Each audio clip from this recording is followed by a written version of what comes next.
Bonsoir Éric Coquerel, merci beaucoup d'être avec nous. Vous êtes député La France Insoumise de Seine-Saint-Denis.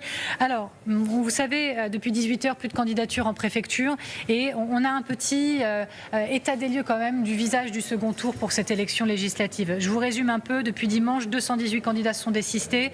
On est passé de 306 triangulaires à 95, c'est 3 fois moins. Et je ne vais pas vous assommer de chiffres, mais quand même pour nos téléspectateurs, la composition du second tour, ça donne ceci. Surtout des duels, donc RN face au nouveau Front Populaire, au moins 162 duels. Le Rassemblement National face à Ensemble, c'est 137. LR face au Rassemblement National, c'est 52. Nouveau Front Populaire, Ensemble, c'est 30. Est-ce que vous dites ce soir, c'est la démonstration que la majorité absolue s'écarte, s'éloigne pour Marine Le Pen, pour le Rassemblement National ? Oui, et qu'elle se rapproche éventuellement pour nous. Voilà, je le pense depuis dimanche, c'est-à-dire je pense que les projections qu'on nous a données n'avaient aucun sens et qu'il fallait regarder les chiffres concrets qui tombaient jour après jour. Les premiers chiffres concrets, c'était 36 élus dès le premier tour pour le Rassemblement National, 32 pour le nouveau Front Populaire. Pas très éloigné. Les autres chiffres concrets, c'était 2-3 points d'écart selon quelle composition on regarde au niveau de l'extrême droite entre le nouveau Front Populaire et l'extrême droite. Et puis il fallait effectivement attendre ce qui allait se passer en termes de retrait. Et là, ce que vous me dites confirme nous notre analyse, c'est que on va se retrouver avec une situation où le RN en tête va se retrouver pour la plupart du temps face à un seul candidat dès lors qu'il est en capacité de l'emporter.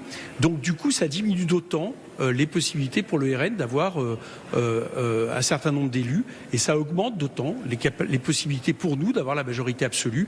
C'est ce que je pensais. Je trouvais qu'il chantait un peu trop victoire dimanche soir, si vous me permettez, le Rassemblement National, et que la vérité des prix, on l'aura dimanche. Alors Laure Lavalette, qui était sur ce plateau il y a quelques instants, disait ok, ça c'est pour les désistements, les états-majors, les élus, etc., les candidats. Mais les Français, ils pensent autrement. Je vous soumets juste une étude IFOP qui nous a été livrée aujourd'hui. Si on additionne le souhait de majorité relative et le choix de majorité absolue, on est à 53% de Français qui souhaitent un RN majoritaire. Encore une fois, que ce soit majorité relative ou absolue. Est-ce que c'est pas quand même une incitation à la prudence quant à cette musique qui monte ce soir du « il est impossible maintenant que le RN gagne » ?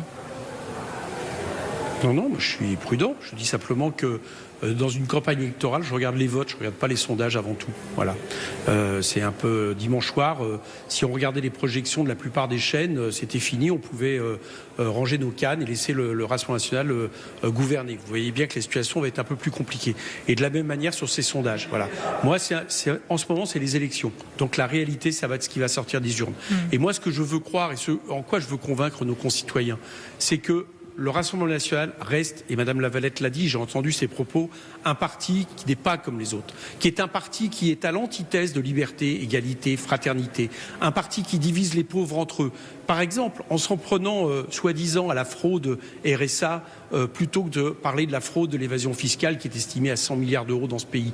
Par exemple, en tapant sans arrêt sur l'immigration, alors que toutes les études montrent que l'immigration a un solde positif par rapport au PIB dans ce pays et que, bien évidemment, le sujet, c'est moins le salarié qui est à côté de nous, qui n'a pas la même nationalité que nous, plutôt que tous ceux qui se sont enrichis avec Emmanuel Macron de manière disproportionnée et qui aujourd'hui coûtent trop cher au pays et dans la poche desquels il faut aller récupérer l'argent qui peut à la fois permettre d'augmenter les salaires et à la fois de financer l'État pour la transition écologique, pour l'école, pour l'éducation. Ce projet-là, nous sommes les seuls à le porter et le Rassemblement national ne le porte absolument pas. Madame Lavalette disait que le CAC 40 a l'air de les apprécier, mais et pour cause. Le Rassemblement national est en train de faire un projet économique qui en réalité est le même que celui que nous vivons depuis des années, que les salariés subissent, que les artisans subissent, que les TPE et les PME subissent, c'est-à-dire l'argent qui s'accumule dans la poche de quelques-uns au détriment de tous ceux qui travaillent dans ce pays. Et puis en plus, elle ajoute, vous l'avez vu, le racisme, la discrimination. Je terminerai là-dessus, et si je voulais convaincre nos concitoyens que le pays de la République, le pays de la Révolution, qui n'a jamais donné à l'extrême droite une majorité aux urnes, ne peut pas faire ce pas. La première mesure que ferait le Rassemblement national s'il est élu, c'est Mme Lavalette qui le disait l'autre jour dans un débat, c'est l'abrogation du droit du sol. C'est-à-dire revenir sur un des piliers, un des fondements de notre République, qui fait que nous ne sommes pas une République ethnique, que nous sommes une République par adhésion à la République. Nous, si on est élu, la première chose qu'on fait, c'est qu'on abroge la réforme des retraites qui pousse les gens à travailler à 64 ans. Voilà, la différence, elle est là. Elle est entre un projet raciste et un projet social. Et moi, je suis confiant dans mes concitoyens. J'ai toujours eu confiance dans mes concitoyens pour faire le bon choix dimanche. Éric Coquerel, après j'arrête avec tous mes chiffres, mais on regarde quand même ce qui s'est passé ce soir, c'est intéressant.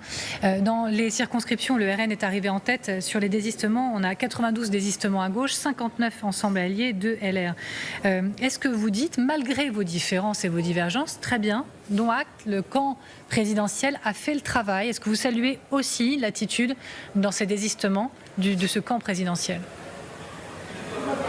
Il aurait pu le faire un tout petit peu mieux, puisque dans 70 circonscriptions où le RN était en tête, Ensemble était en troisième position et nous en deuxième. Donc vous voyez, c'est pas tout à fait les mêmes chiffres. Non. Et dans 50 circonscriptions, c'était le cas. Bon, mais le bilan est pas mauvais. Je ne vais pas m'égoter là-dessus. En tout cas, il est meilleur que ce qui s'est passé au début de la semaine, où j'entendais Monsieur Édouard Philippe, Monsieur le maire, qui faisait un espèce de nini et qui, si on les avait suivis, si les électeurs les suivaient, donnerait une majorité absolue au Rassemblement national. Gabriel Attal a dit des choses plus justes hier soir, je le dis, c'est-à-dire pour dire très clairement que dans la démocratie, il y a un moment donné où on regarde le péril le plus important et on essaye de l'éviter. Et le péril le plus important pour notre pays, c'est l'extrême droite, c'est le Rassemblement national, c'est les ciotistes qui sont alliés au Rassemblement national. C'est en aucun cas le programme du Nouveau Front populaire dans lequel je vous mets au défi de le faire. Vous ne trouverez pas une seule mesure qui soit anti-républicaine.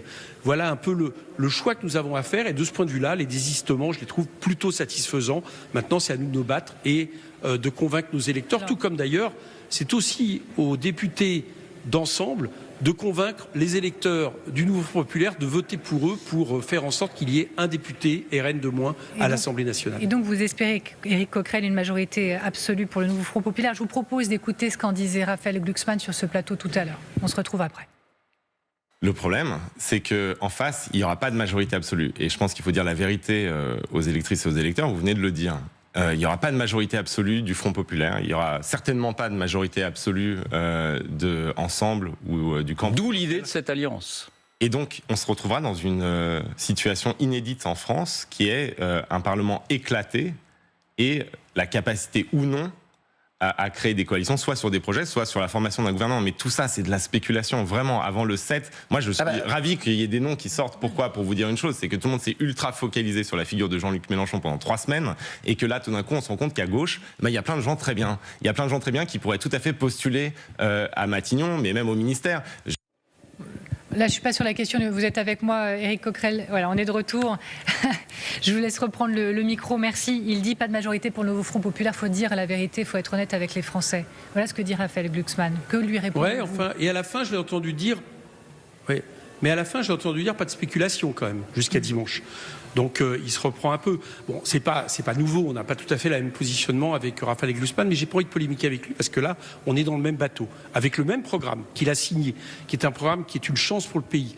Et moi, si je regarde les projections qui existent, et vous savez, sur Internet, allez voir, il y a pas mal de gens qui font des projections, à mon avis, tout aussi sérieuses que les sondeurs. On s'aperçoit que c'est possible. Moi, je pense qu'il faut se battre pour ça. Pourquoi ? Parce que si on n'a pas la majorité absolue, là on se retrouve dans une situation où moi je ne vois pas comment pourrait sortir quelque chose de positif pour le pays d'un gouvernement qui ferait une politique entre ceux qui, comme M. Attal, entendent ne jamais augmenter les impôts des plus riches, à qui a été donné tant d'argent, et ceux qui, comme nous, sommes pour une justice fiscale, sommes pour une redistribution plus importante, sommes pour l'augmentation des salaires. On voit bien que c'est faire croire aux Français que c'est le même projet, je crois que c'est le meilleur moyen de faire augmenter le Rassemblement national. Donc là, à l'heure où je vous parle, l'objectif, c'est que le Rassemblement national n'ait pas la majorité absolue, pour une bonne raison, c'est que s'ils l'ont, on l'a pas. Et dans ces cas-là, effectivement, tout est bon pour faire en sorte qu'il y ait le minimum de députés du Rassemblement national battus, même quand ça passe par un vote pour un député de l'ex-majorité. Mais je reste persuadé que d'ici dimanche, les Français, tous ceux qui ont milité avec nous, tous ceux qui ont voté avec nous, c'est quand même, on a presque doublé notre score entre le NUPES et le Nouveau Front populaire. C'est d'abord sur le programme que je les invite à voter parce que c'est la meilleure antithèse au Rassemblement national. Mais je vais vous poser la même question qu'à mes autres invités. Si vous n'avez pas la majorité absolue, Éric Coquerel, si c'est une majorité même relative, prenons ce scénario, le 7 juillet au soir, vous faites quoi? Le 8 juillet au matin, vous faites quoi? Parce que la grande crainte de beaucoup de Français, et peut-être qu'ils ont besoin d'être rassurés maintenant, c'est la crainte aussi d'une France ingouvernable.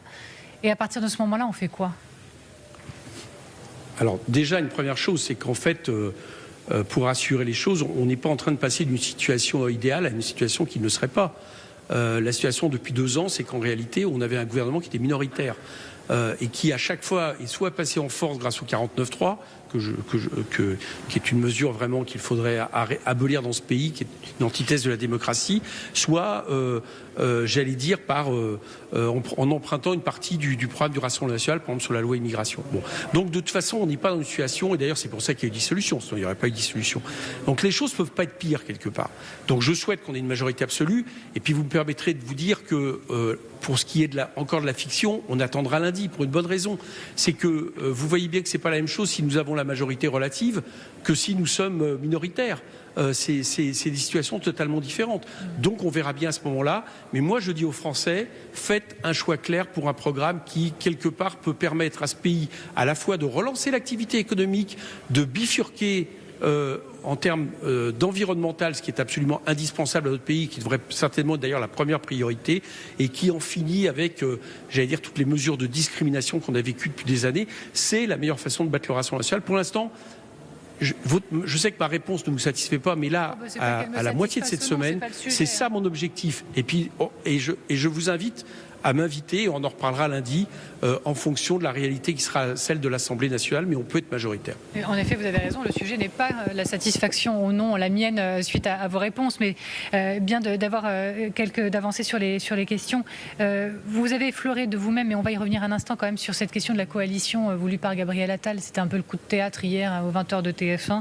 Il propose une majorité alternative, une sorte d'union nationale, une troisième voie. Donc on a compris, c'est non. Mais pour bien comprendre, vous dites même que c'est quoi? C'est de l'indécence? Non, je ne dis pas que c'est de l'indécence, il tente le tout pour le tout, mais enfin vous comprendrez que c'est un peu paradoxal que la troisième force arrivée en dernier dans cette élection puisse penser que c'est autour d'elle que va se faire une nouvelle coalition, et sur un programme qui, j'ai bien compris, serait finalement un programme un peu aménagé de ce qu'a été le macronisme. Bon, c'est un peu paradoxal. Dans tous les cas, il me semble que ce qui a été proposé hier par Gabriel Attal est la moins réaliste des situations qui peut survenir à l'Assemblée. Moi, je pense que Gabriel Attal ne sera plus Premier ministre dans une semaine. Je pense que les macronistes seront minoritaires et donc en incapacité de faire appliquer leur programme. Ça, c'est la réalité. Et d'ailleurs, heureusement, parce que j'allais dire, le premier résultat du premier tour, ça a été le fait que M. Attal retire sa réforme du chômage, qui pénalisait les chômeurs, qui allait faire en sorte qu'ils soient indemnisés moins longtemps. Donc vous voyez, c'est un premier résultat. Donc on ne peut pas imaginer comment moi je pourrais gouverner avec des gens qui estiment qu'il ne faut pas toucher aux super profits, qu'il faut continuer à baisser les dépenses publiques, à attaquer les services publics, à privatiser, etc. etc. Vous voyez bien que c'est irréaliste. C'est une chose de refuser à tout prix qu'un parti anti-républicain gouverne ce pays, c'en est une autre de nous imaginer gouverner avec ceux qui seront minoritaires dimanche. Donc voilà pourquoi je pense que la question doit se passer autour du programme du nouveau Front populaire. En tout cas, ce sera pour nous la condition pour gouverner. Et donc vous avez cité l'assurance chômage, le fait que le Premier ministre dise pas de décret, vous donnez des gages, vous êtes quand même satisfait Écoutez, je serai satisfait quand il épluchera le programme du nouveau Front populaire et qu'il dira que c'est bien d'abroger la réforme des retraites, c'est bien de réimposer normalement, de rétablir l'ISF, c'est bien de supprimer la flat tax qui est un bouclier fiscal pour les plus riches, que c'est bien d'augmenter les salaires et de mettre le SMIC à 1 600 € net, parce que quand on augmente le SMIC de 1 400 € de 14%, c'est rien par rapport au fait que les dividendes et les rachats d'actions aient doublé en passant de 50 à 98 milliards en 7 ans. Quand il dira qu'il est pour une politique qui en finisse avec les lois sur l'immigration toujours plus sécuritaire, etc., etc. Je ne suis pas sûr que Gabriel Attal, quand il parle de coalition, ait voulu s'entendre sur ce programme. Et donc c'est pour ça que je dis aux Français que comme apparemment ça s'est exprimé dans les urnes, s'ils ne veulent plus de ce qu'on a vécu avec le macronisme depuis 7 ans, c'est-à-dire cette balafre par rapport à nos principes républicains, notamment liberté, égalité, fraternité, eh bien la solution c'est de voter pour le programme qui en est l'antithèse et de voter pour notre programme, donc voter pour des candidats du Front populaire. et par ailleurs battre le maximum de candidats du Rassemblement national.